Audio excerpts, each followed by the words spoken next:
Section 5.2, example 3. Left-hand side, right-hand side. This side, this is 1 over sine, and this is cosine over sine, and so I potentially would have a common denominator, and I could combine those, but there's not a lot that you can do with a sine on the denominator, and this denominator is secant plus 1.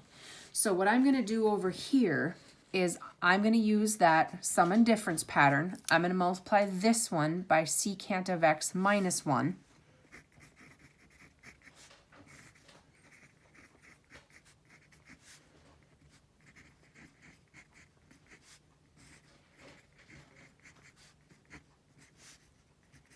So then on top here, I have the tangent, and I'm just going to leave this as the secant of x minus 1 for now. And on my bottom here, I get secant squared x minus 1. Secant squared minus 1 is tangent, and that's why I left this. I already knew this is where this was heading. Secant squared minus 1 is equal to tangent squared, and I want this to be factored so that I can cancel one of those. That's why I did not distribute right away.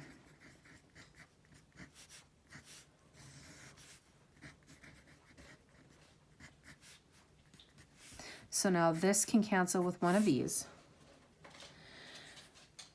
So what I have here is I have secant minus 1 over tangent. Now I'm going to rewrite this all in terms of sines and cosines so you can see it. I'm going to leave them as nasty fractions. So I have 1 over the cosine of x minus 1 over, and this is the sine of x over the cosine of x.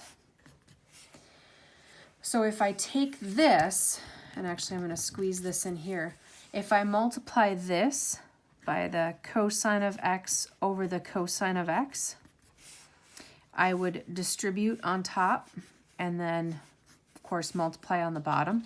So I'm going to have 1 minus the cosine of x over the sine of x. And we're getting there. This is going to be, now this is one denominator, not multiples, but 1. So I have 1 over the sine of x minus the cosine of x over the sine of x.